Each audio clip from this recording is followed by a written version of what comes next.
وقال تعالى إن الله وملائكته يصلون على النبي يا أيها الذين آمنوا صلوا عليه وسلموا تسليما اللهم صل على سيدنا شفيعنا نبينا مولانا محمد بارك وسلم۔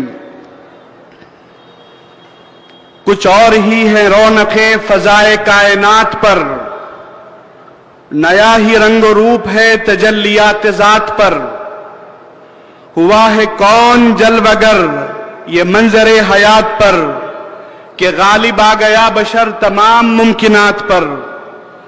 تبارک الذی عجب یہ ساعت سعید ہے، یہ شب برات ہے، یہ روز عید ہے۔ وہ آ گیا ہے جس کی دید آبروئے دید ہے، حیات کی نوید ہے، نجات کی کلید ہے۔ وہ آ گیا ہے جو رونق طلس میں ہست و بود ہے، وہ آ گیا ہے جو رونق طلس میں ہست و بود ہے، جو منتہائے کن فکاں، جو مقصد شہود ہے، وہ جس کا عتبہ شرف مقام صد سجود ہے، جو مرجع سلام ہے، جو محبت درود ہے۔ بآواز بلند درود شریف کا نذرانہ پیش فرمائیں۔ اللہم صلی علی سیدنا شفیعنا نبینا مولانا محمد بارک وسلم۔ شہنشین پر تشریف فرما صدر اجلاس نقیب ملت الحاج بیرسٹر اسد الدین اویسی صاحب، صدر کل ہند مجلس اتحاد المسلمین اور رکن پارلیمان حیدرآباد، دیگر معززین، حاضرین محترم اور سوشل میڈیا کے ذریعے سننے والے نوجوان دوستو، خواتین و حضرات، السلام علیکم ورحمۃ اللہ وبرکاتہ۔ خطبے کے بعد جس آیت مبارکہ کو تلاوت کرنے کی میں نے سعادت حاصل کی، رب تعالیٰ ارشاد فرما رہا ہے وَكُونُوا مَعَ الصَّادِقِينَ کہ اے لوگو سچوں کے ساتھ ہو جاؤ۔ تو اب ہم سچوں کا ساتھ حاصل کرنے کے لیے قرآن سے رجوع ہوتے ہیں کہ اے قرآن وہ کون سچے ہیں جن کا ساتھ حاصل کرنے کی تاکید کی گئی۔ ہم نے علماء کا رخ کیا، مفسرین کا، محدثین کا، ائمہ کا، امام ابو منصور ماتریدی سے امام ابو الحسن اشعری تک، امام اعظم ابو یوسف سے امام غزالی تک، ہم نے ہر ایک سے دریافت کرنے کی کوشش کی کہ یہ سچے کون ہیں۔ قرآن جن سے وابستہ ہونے کی تلقین کر رہا ہے، قرآن جن سے جڑنے کا حکم دے رہا ہے۔ عزیزان گرامی، اب آپ آئیے، قرآن اور ذخیرہ احادیث اور اہل سنت کی عقائد کا خلاصہ یہی ہے کہ یہ وہ سچے ہیں جن سے قرآن جوڑنے کی کوشش کر رہا ہے۔ تو سب سے پہلے وہ نبی پاک صلی اللہ علیہ وسلم ہیں، اس کے بعد اہل بیت اطہار ہیں، اس کے بعد صحابہ کرام ہیں، اس کے بعد اولیاء کرام ہیں۔ ایمان یہی ہے، مرکز ایمان یہی ہے، اور قرآن کا مطلوب یہی ذوات قدسیہ ہیں جن سے جڑنے کا حکم دیا گیا۔ سب سے پہلے نبی پاک صلی اللہ علیہ وسلم سے جڑنے کا حکم دیا گیا۔ کیوں دیا گیا؟ اس لیے کہ قرآن مجید اور دین اسلام کو لانے والے محمد مصطفیٰ ہیں جن سے بڑھ کر کسی کی شان نہیں۔ کائنات میں سب سے بڑا مقام و مرتبہ اللہ نے کسی کو عطا فرمایا ہے تو وہ محمد عربی صلی اللہ علیہ وسلم ہیں۔ کائنات میں سب سے زیادہ عزت اللہ نے کسی کو دی ہے تو وہ محمد عربی صلی اللہ علیہ وسلم ہیں۔ مہمانوں کا استقبال کیا جاتا ہے، مہمان کے لیے شایع نشان اہتمام کیا جاتا ہے، لیکن یہ دنیا کے واحد مہمان ہیں جن کی آمد سے پہلے توریت میں تذکرہ ہے، انجیل میں ذکر آ رہا ہے، زبور میں کچھ خبریاں آ رہی ہیں، اور تو اور جن کی آمد سے 1000 برس پہلے جن کے لیے مکان تیار کیا جا رہا ہے۔ سیرت ابن اسحاق کے حوالے سے ہم طب حمیری تک پہنچتے ہیں کہ جب اس کو اس بات کا علم ہوا کہ نبی آخر الزمان صلی اللہ علیہ وسلم مدینہ منورہ میں ہجرت فرمائیں گے، تو اس نے وہاں عالی شان مکان کو تعمیر کیا. پھر اس نے وصیت کی کہ اگر میں اس نبی کے حیات میں موجود رہوں تو ان کا استقبال کروں گا، اور اگر میں نہ رہوں تو میں اپنی اولاد سے وصیت کرتا ہوں کہ وہ اس گھر میں انہیں آنے کی دعوت دیں. عزیزان گرامی، کائنات میں شان کے کوئی نہیں ہوں گے کہ 1000 پہلے سے جن کا استقبال ہو رہا ہے، 1000 سال سے جن کی آمد کی تیاریاں ہو رہی ہیں، اور پھر جب میرے آقا صلی اللہ علیہ وسلم مکہ سے مدینہ تشریف لائے، مدینے والے چاہتے تھے حضور کو اپنے گھر کا مہمان بنائیں. ہر گھر والا خوش آمدید کہتا ہے، استقبال کر رہا ہے، لیکن نبی کریم صلی اللہ علیہ وسلم اپنی اونٹنی پہ سوار ہیں، آپ کی نگاہیں بلند ہیں. جب لوگوں نے مرحبا مرحبا بار بار عرض کیا تو حضور پاک علیہ السلام نے فرمایا، خلو سبیلہا فإنہا مأمورا، کہ تم میری اس اونٹنی کا راستہ چھوڑ دو، یہ سے پتا ہے کہ کہاں رکنا ہے. رب تعالیٰ نے حکم دے دیا ہے اس کو. عزیزان گرامی، اور یہ سعادت ابو ایوب انصاری رضی اللہ عنہ کے حصے میں آتی ہے کہ وہ اونٹنی وہاں رکتی ہے. کائنات میں اس شان اور اس عظمت کے مالک بھلا کون ہوں گے؟ آپ اور ہم اس کا اندازہ بھی نہیں کر سکتے. عزیزان گرامی، محمد عربی صلی اللہ علیہ وسلم کیسا مقام و مرتبہ ہے کہ صبح قیامت تک کا علم اللہ نے عطا فرمایا، قیامت کا علم عطا فرمایا، مابعد قیامت کا علم عطا فرمایا، اور غیب کی وہ چابیاں عطا فرمائیں. قرآن نے ارشاد فرمایا، وَعَلَّمَكَ مَا لَمْ تَكُنْ تَعْلَمْ، اے حبیب ہم نے آپ کو وہ چیزیں سکھلا دی جو آپ نہیں جانتے تھے. آج ہم سیکھنے کے لیے علم غیب مصطفیٰ کے حوالے سے اگر بات کریں تو ایک طویل مباحث کا سلسلہ شروع ہوتا ہے، لیکن حضرت طاہر رضوی القادری علیہ الرحمہ بڑا ممتاز نکتہ بیان فرماتے کہ دنیا میں علم آنے کے لیے 3 چیزوں کی ضرورت ہے. پہلے، سکھانے والے میں سکھانے کی قابلیت ہو، دوسرے سیکھنے والے میں سیکھنے کی صلاحیت ہو، اور تیسرا یہ کہ سلیبس کمپلیٹ ہو، نصاب مکمل ہو.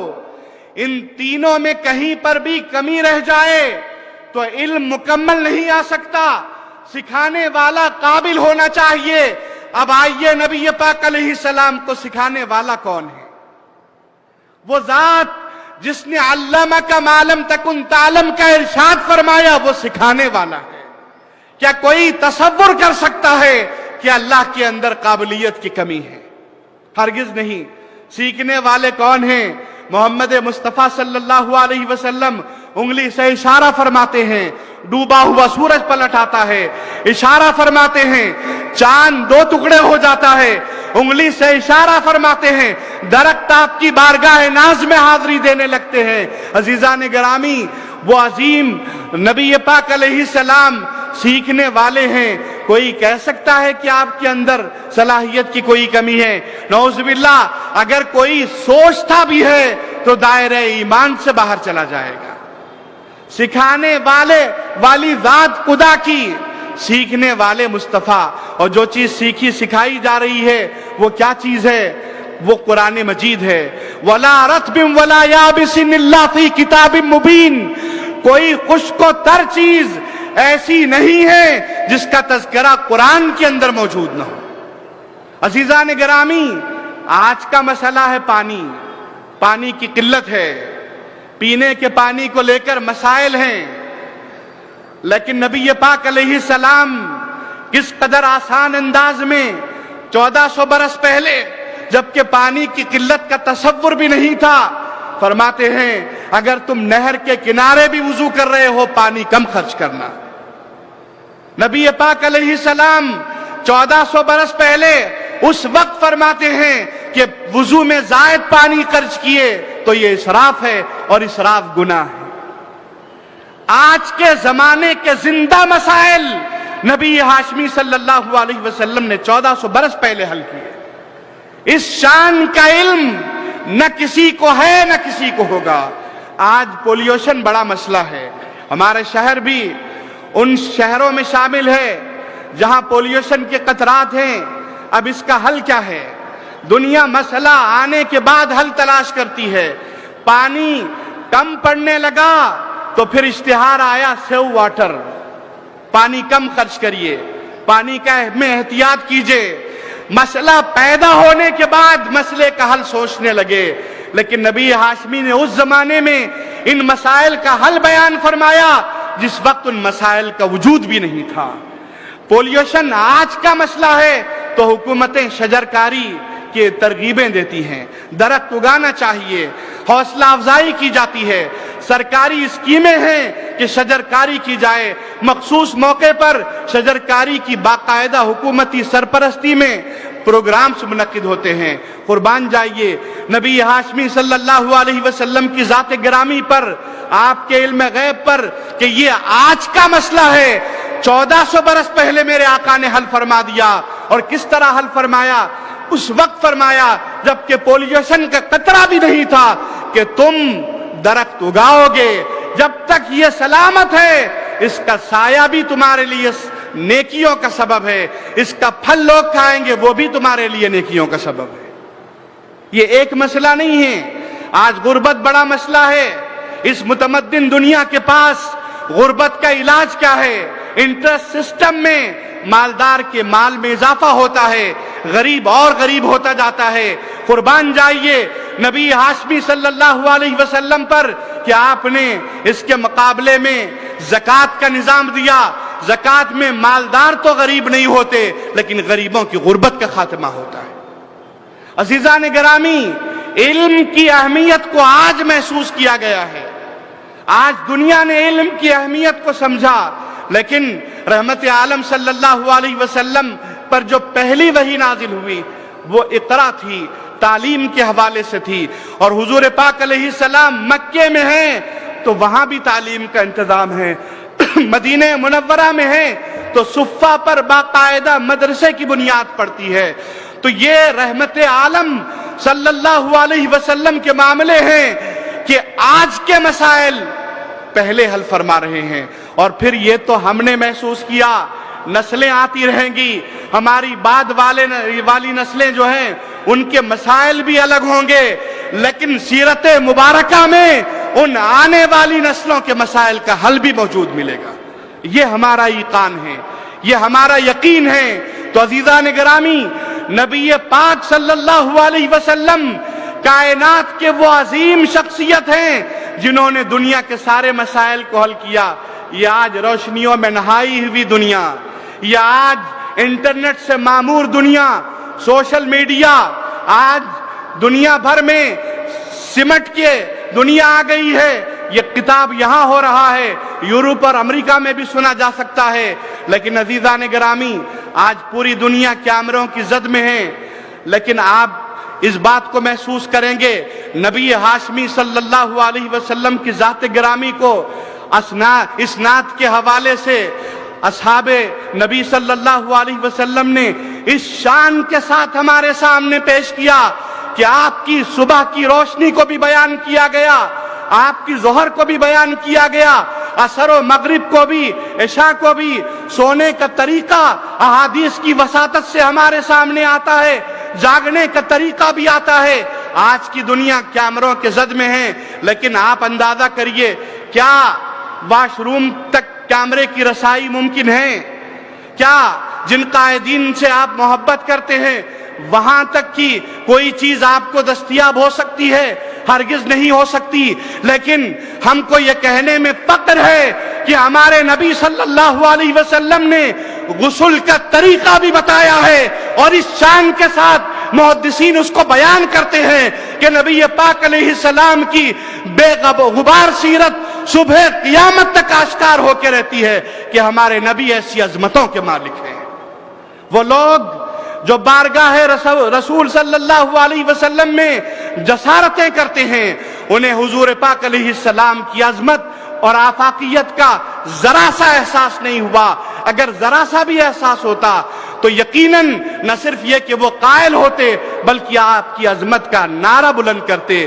تو عزیزان گرامی، پیروان دین مبین اور غلامان محمدی پر یہ ذمہ داری عائد ہوتی ہے کہ ہم سیرت مبارکہ کو 1400 برس پہلے کی ایک تاریخ کے طور پر نہ دیکھیں، بلکہ سیرت مبارکہ ہر آن زندہ ہے، ہر صبح زندہ ہے، ہر شام زندہ ہے، اس کا پیغام صبح قیامت تک ہے، اس کا پیغام آفاقی ہے۔ رسول پاک علیہ السلام کی حیات مبارکہ کا ہر ورق اس قدر زندہ ہے کہ مستشرقین اورینٹلسٹ ناکام ہو جاتے ہیں۔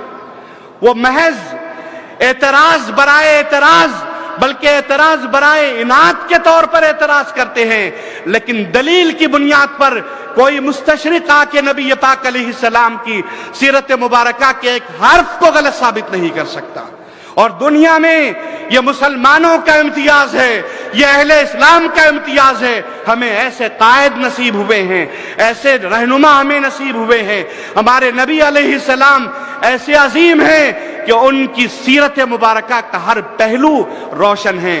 ہاں، بعض لوگوں کو سمجھنے میں غلطیاں ہو سکتی ہیں، تو ہماری ذمہ داری ہے کہ ہم سیرت کے اوراق کو عام کریں۔ میلاد مبارکہ کے ان خاص مواقع پر ضرورت ہے کہ ہم حضور پاک علیہ السلام کی حیات کو برادران وطن تک عام کرنے کی کوشش کریں۔ عزیزان گرامی، گفتگو کا اصل ماخذ یہ ہے کہ رسول پاک علیہ السلام سے محبت یہ ہماری ذمہ داری ہے، یہ ہمارا ایمان ہے، یہ ہماری نجات کی کلید ہے، اور حضور سے تعلق ہی میں ہماری کامیابی ہے۔ صحابہ کا معاملہ کیا تھا؟ آج ہم رسول پاک علیہ السلام کہ شہر مدینہ میں جاتے ہیں، سوشل میڈیا میں غرق ہیں۔ ایک مرتبہ اللہ کے نبی علیہ السلام کے ایک صحابی ہیں، مسلم شریف کی حدیث ہے، وہ حضور کی ایک حدیث بیان کر رہے ہیں جس میں کہا گیا کہ الحیاء شعبۃ من الایمان، حیا ایمان کا ایک شعبہ ہے۔ تو اس کے بعد یہ ہوا کہ جو لوگ سامنے موجود تھے ان میں سے ایک شخص نے کہا، ہاں حیا کی بڑی اہمیت ہے، حیا سے وقار حاصل ہوتا ہے، اور یہ بات حکمت کی کتابوں میں لکھی ہے۔ جب اس نے یہ کہا تو حدیث بیان کرنے والے راوی کی آنکھیں لال ہو گئیں۔ کلمات حدیث ہے، احمرتا عیناہ، ان کی آنکھیں لال ہو گئیں۔ انہوں نے کہا، میں اپنے نبی کی حدیث بیان کر رہا ہوں اور تم حدیث کے مقابلے میں حکمت کی کتابوں کا تذکرہ کرتے ہو۔ یہ صحابہ کا ادب تھا، یہ صحابہ کا اٹوٹ تعلق تھا نبی پاک علیہ السلام سے۔ اور ضرورت ہے کہ آج ہم اپنی اولاد کو، نئی نسل کو اسی سبق سکھائیں۔ عزیزان گرامی، رسول پاک صلی اللہ علیہ وسلم سے تعلق ضروری ہے، اہل بیت سے تعلق ضروری ہے۔ قرآن کہتا ہے، قُلْ لَا أَسْأَلُكُمْ عَلَيْهِ أَجْرًا إِلَّا الْمَوَدَّةَ فِي الْقُرْبَى، کہ اے نبی آپ فرما دیجئے، لوگو میں اجر رسالت تم سے کچھ نہیں چاہتا سوائے اہل بیت کی محبت کے۔ تو اہل بیت سے محبت ضروری ہے۔ اس کے بعد فرمایا گیا، قرآن جن کے ساتھ وابستہ ہونے کی تاکید کر رہا ہے وہ کون ہیں؟ تو وہ صحابہ کرام رضوان اللہ تعالی علیہم اجمعین ہیں۔ قرآن نے جن کے بارے میں کہا، رضی اللہ عنہم ورضوا عنہ، اللہ ان سے راضی ہے اور وہ اللہ سے راضی ہے۔ اور نبی کریم صلی اللہ علیہ وسلم نے کیا فرمایا؟ اہل بیت، مثل اہل بیتی کا سفینتی نوح، میرے اہل بیت کی مثال نوح علیہ السلام کی کشتی جیسی ہے۔ اور صحابہ کی بات آئی تو فرمایا، اصحابی کالنجوم فبأیہم اقتدیتم اہتدیتم، میرے صحابہ روشن ستاروں کے مانند ہیں، تم جن کی اتباع کرو گے کامیاب ہو جاؤ گے۔ تطبیق دیکھیے، مثال میں تناسب دیکھیے کہ آج رسول پاک علیہ السلام نے اہل بیت کو کشتی قرار دیا، صحابہ کو روشن ستارہ قرار دیا۔ کیا مطلب ہوا؟ سفر ہم کرتے ہیں، ایک سواری ہے، دوسرا راستہ بتانے والا۔ سواری تو ہے، راستہ بتانے والا اگر نہیں ہے تو سفر نہیں ہو سکتا۔ سفر ہونے کے لیے سواری بھی ضروری، راہبر بھی ضروری، راستہ بتانے والا بھی۔ اگر ہم اہل بیت کی جانب آگے بڑھیں گے تو وہ ہماری سواری ہیں ایمان کے لیے، اور صحابہ کیا ہیں؟ وہ راستہ بتانے والے ہیں، کیونکہ ستارہ راستہ بتاتا ہے، تو یہ دونوں سے تعلق اگر قائم ہوا تو ایمان کا سفر مکمل ہوتا ہے، منزل نجات حاصل ہوتی ہے۔ تو عزیزان گرامی، اب اس کے بعد کونوا مع الصادقین میں چوتھا درجہ آیا۔ چوتھے درجے میں کس سے تعلق ضروری ہے، کس سے وابستگی ضروری ہے؟ تو قرآن کہتا ہے الا ان اولیاء اللہ لا خوف علیہم ولا هم یحزنون، آگاہ ہو جاؤ کہ اولیاء اللہ یہ ایسے بندگان خدا ہیں، نہ خوف زدہ ہوتے ہیں نہ غم زدہ ہوتے ہیں۔ عزیزان گرامی، وقت طویل نہیں ہے، اس لیے میں اپنی گفتگو کو بطور اشاریے کی عرض کرنا چاہتا ہوں کہ اگر ہم اپنے ایمان کو کامیاب بنانا چاہتے ہیں، رسول خدا سے تعلق ضروری ہے، اہل بیت سے تعلق ضروری ہے، صحابہ سے تعلق ضروری ہے، اولیاء اللہ سے تعلق ضروری ہے۔ ان چار تعلق میں کہیں کوئی کمی آ گئی تو ایمان نامکمل ہو جاتا ہے، ایمان ادھورا رہ جاتا ہے، کیونکہ ہمارے سامنے آثار و سیر کی جتنی کتابیں موجود ہیں، عقائد کی جتنی کتابیں موجود ہیں، محدثین کی جتنی تشریحات موجود ہیں، ان تشریحات کا خلاصہ یہی چار باتیں ہیں کہ آپ اور ہم اپنی نسلوں کو رسول پاک صلی اللہ علیہ وسلم سے جوڑ دیں گے، اہل بیت اطہار سے جوڑ دیں گے، صحابہ کرام سے جوڑ دیں گے، اولیاء اللہ سے جوڑ دیں گے۔ یہ اولیاء اللہ ہی ہیں جن کی وجہ سے مشرق اور مغرب میں ایمان کا نور پھیل گیا، جنہوں نے زمین کے دور دراز حصوں میں اسلام کی آفاقیت کا پیغام پہنچایا، یہ اولیاء کرام ہی ہیں۔ قرآن جن کی تعریف کرتا ہے، نبی پاک علیہ السلام نے جن کی بشارتیں بیان فرمائی ہیں، اور یہ صحابہ ہی ہیں بدر و حنین میں جنہوں نے تلواروں کے مقابلے دلوں کے ساتھ کیے، جسموں کے ساتھ کیے، اور اسلام کو محفوظ کرنے کا اور اسلام کو باقی رکھنے کا بنیادی فریضہ انجام دیا۔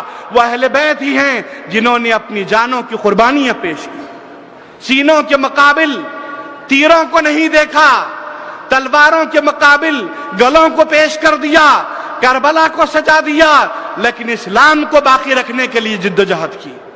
تو ان چار نفوس قدسیہ سے ہمارا تعلق باقی رہے گا تو ہمارا دین بھی اور ہمارا دنیا بھی۔ اور یاد رکھیں، رسول پاک صلی اللہ علیہ وسلم کی جستجو دنیا کو کامیاب کرتی ہے، آخرت کو کامیاب کرتی ہے، اور سب سے بڑی بات یہ ہے کہ حضور کی جستجو اگر ہمارے اندر آ گئی تو خود حضور کی توجہ ہو جاتی ہے۔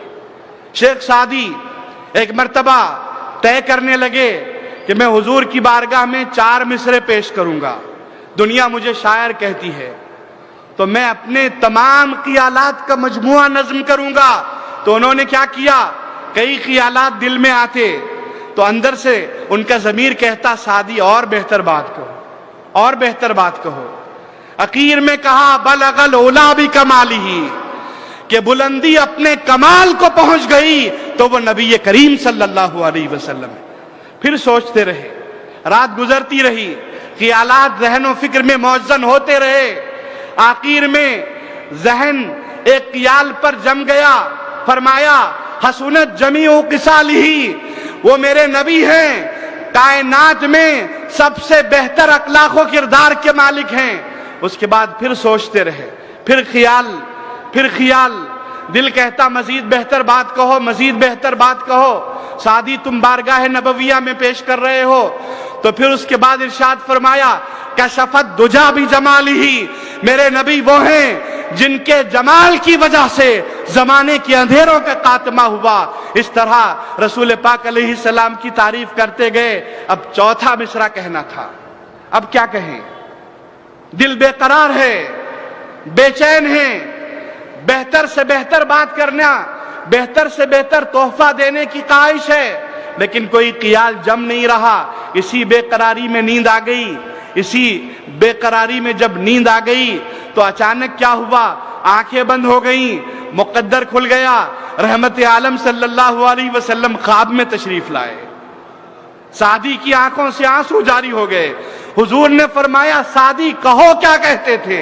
کہنے لگے بلغ العلا بکمالہ، کشفت دجا بجمالہ، حسنت جمیع خصالہ۔ اس کے بعد رک گئے، آنسو بہ رہے ہیں، نگاہ نیچے ہے، کچھ نہیں کہا جاتا، اچانک رحمت عالم صلی اللہ علیہ وسلم نے فرمایا سعدی کہو صلو علیہ وآلہ، صلاۃ و سلام اس ذات اقدس پر اور آپ کی آل اطہار پر۔ جس نے بارگاہ رسول میں جستجو کی، اگر اس کا اندیا سچا ہے، جذبہ طاقتور ہے، تو وہ اپنی مراد کو پاتا ہے۔ احمد کبیر رفاعی علیہ الرحمہ بارگاہ نبوی میں حاضر ہوئے، عرض کرنے لگے یا رسول اللہ، ہمیشہ دور سے آپ کا تصور کر لیتا، آپ کے جمال کو آنکھوں میں جما لیتا، لیکن حضور آج آپ نے بلایا ہے، ایک تمنا یہ غلام رکھتا ہے، ایک عجیب خواہش کا اظہار کیا۔ کیا فرمایا؟ فَامْدُدْ يَدَاكَ كَيْ يَتَقَبَّلُوا، یا رسول اللہ یہ غلام تمنا رکھتا ہے، دستے مبارک ظاہر کریے، میں چومنا چاہتا ہوں۔ لیکن کہا ضرور دل کی خواہش تھی، تمنا سچی تھی، ہوا یہ کہ رحمت عالم نے کرم فرمایا، قبر اطہر سے دستے مبارک ظاہر ہو گیا۔ شیخ احمد کبیر رفاعی علیہ الرحمہ نے بوسہ لیا، حاضرین نے دیدار کی سعادت حاصل کی۔ تو عزیزان گرامی، اسی لیے شوق صاحب نے کہا کہ سوئے طیبہ یہ سمجھ کر ہے زمانے جاتے، یہ وہ روضہ ہے جہاں دل نہیں توڑے جاتے۔ آج سیرت مبارکہ کا پیغام یہی ہے کہ ہم اپنی اولادوں کو، اپنی نئی نسل کو، خواتین کو سیرت کے روشن اوراق سے واقف کروائیں۔ یہ میلاد مبارک کے جلسے، یہ میلاد مبارک سے منسوب جلوس اور یہ ساری سرگرمیاں اسی کا ایک حصہ ہیں۔ اور یاد رکھیے رحمت عالم صلی اللہ علیہ وسلم سے جو چیز منسوب ہے وہ ادب کا تقاضا کرتی ہے۔ جلوس رحمت عالم صلی اللہ علیہ وسلم کی ذات اطہر سے منسوب، آپ کی میلاد پاک سے منسوب ہے، تو وہ تقاضۂ ادب کرتا ہے۔ اور یہ وہ بارگاہ ہے کہ یہاں ذرا سی بھی ادبی ایمان کو اور انسان کو برباد کر دیتی ہے، دنیا و آخرت تباہ ہو جاتی ہے۔ اس لیے ہماری ذمہ داری ہے کہ جلسہ ہو کہ جلوس ہو یا کوئی بھی سرگرمی ہو، پاس ادب رہے اور صحابہ کرام کو اسلوب پیش نظر رہے۔ اسی بات پر اپنی گفتگو تمام کرتا ہوں۔ وصلی اللہ تعالی علی خیر خلقہ اجمعین والحمد للہ۔